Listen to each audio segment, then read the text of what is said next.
Hey mga brods, Happy New Year nga po sa inyong lahat. Alam naman natin ng SMB, import nila si Benny Boatwright Jr. Pero alam nyo ba mga brods, in case lang na ito pong si Benny Boatwright ay gusto ulit palitan ng SMB.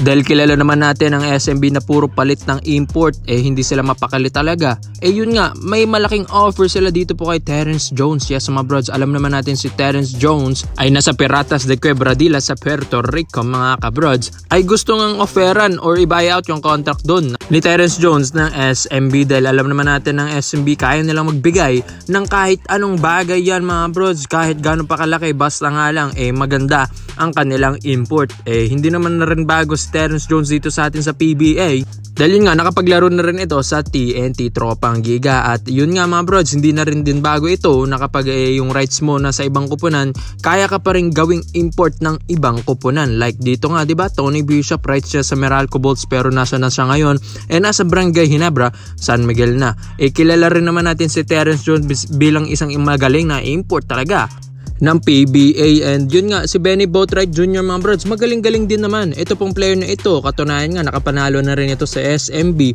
pero sinasabi nga nila na iba rin ang isang Terrence Jones na maging isang reserve import ng SMB. Dapat nga si Jones na dapat ang papalit kay Ivan Asca. Ang kaso nga lang ito pong si Benny Boatwright Jr. ay naandito na simulang itong si Asca ayun nga nagkakaroon na ng problema sa kanyang mga teammates, di ba nga nag-away pa nga sila ni Terrence Romeo.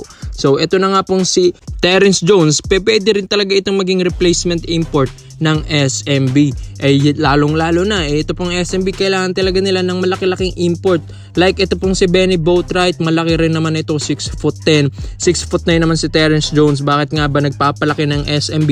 Dahil nga mga brods ay injured pa rin as of now ito pong si Junmar Fajardo. And yun nga, baka middle of the season na ito babalik or playoffs na kung sakaling makapasok ito pong SMB sa playoff stint. So ito nga pong si Terrence Jones mga brods, malaki-laking import ito, hindi lang itong malaki. Kayang-kayang maglaro na ito ng multiple position, mapa guard, mapa forward, mapa center. Alam naman natin ex-NBA player na rin itong si Terrence Jones. Matagal na rin natin itong naibabalita na gusto nga rin din itong gawing replacement import ng Barangay Ginebra San Miguel. Pero yun nga, ito pong Ginebra, baka nga pabalikin na si Justin Brownlee kasi mga first week ng January pwede na rin kasing ibalik ni Boss Al Francis Chua si Justin Brownlee kung gugustuhin ito ng Barangay Ginebra San Miguel. Pero mga brods, ito pong si Terrence Jones talaga ang isa sa mga bagay rin na maging import ng SMB mga brods. At yun nga, may problema nga rin ito pong SMB kay Terrence Jones, ang management ng SMB dahil yun nga medyo mahirap nga lang din kontakin ngayon si Terrence Jones dahil yun nga ang laki kasi ng offer ng Piratas de Quebradilla sa Puerto Rico ni Terrence Jones unlike dito sa PBA. Pero ito pong SMB management handa rin naman silang magbigay ng malaki kung ito pong agent ni Terrence Jones ay papayag din sa kanila. Kaya ikaw mga brods, sa lahat po ng mga SMB fans, sa tingin nyo ba ito po bang si Terrence Jones ang babagay ba talaga maging import ng SMB or replacement import ni Benny Boatwright Jr. kapag sakaling ang itong si Benny ay yun nga nagkaroon na rin ng mga conflicts like Ivan Asca. So dito naman po tayo sa kabilang balita naman natin mga kabrods. Ito nga pong si Allen Bulanadi, kilala rin naman din natin na isang shooter rin ito ng SMB. Nagulat lang din tayo bigla itong na-trade para nga lang makuha ng Northport Bottom Pier ito pong si Robert Bolick. So nasali rin ito pong si Allen Bulanadi sa mga tradings dyan. Kaya nga ngayon nasa Northport Bottom Pier na ito pong si Allen Bulanadi. So alam nyo ba mga brods na sinasabi rin sa mga reports natin na ito pong si Allen Bulanadi ay yun nga papadaanin lang ito sa Batang Pier para nga lang makakapunta ito sa Barangay Ginebra San Miguel dahil alam naman natin ng Ginebra suki na nila ito pong Northport Batang Pier. Dito na sila pumipitas talaga ng mga players or magagaling na players, di ba?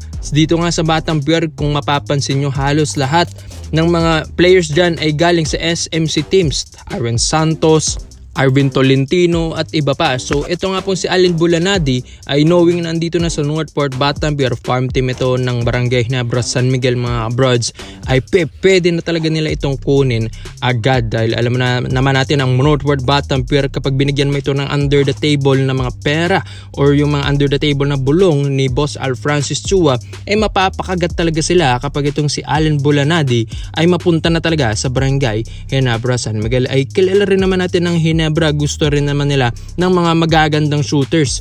Ito pong si Allen Bulanadi, legit shooter rin naman talaga itong mga broads. Gulat na lang din ako na ito pong si Allen Bulanadi biglang trinade ng SMB knowing na isa siya sa mga gunners ng 3-point area dyan mga broads. Ito nga pong si Coach Tim Cone, alam naman natin gusto niya yung mga malalaking guards or shooting guards. Si Allen Bulanadi rin naman malaki-laki rin na itong mga broads, 6'2" or 6'3" ang height nito.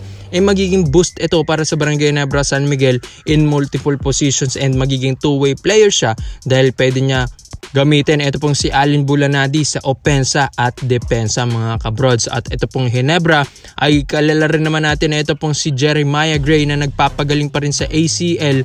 Pwede na lang itong gamitin ito pong si Allen Bulanadi as Jeremiah Gray nila bilang isang shooter ng Barangay Ginebra San Miguel, na bawasan kasi ng shooter itong Ginebra nung na-injured ito pong si Jeremiah Gray, kaya minsan nahihirapan sila sa scoring ng Barangay Ginebra San Miguel. Kaya ito pong si Allen Bulanadi pwede nila itong kunin dahil ito pong Northport Batampier ay second team na yan ng Barangay Ginebra San Miguel mga broads. At isa pa mga broads, ito pong si Coach Tim Cone, balak na niya talagang kunin yung mga shooters dito sa iba't ibang kupunan like Jamie Malonzo, di ba nakuha na niya, si Maverick Amisi nakuha na rin niya mga broads. Kaya nga gusto ni Coach Tim Cone yung may shooting din talaga na point guard or forward.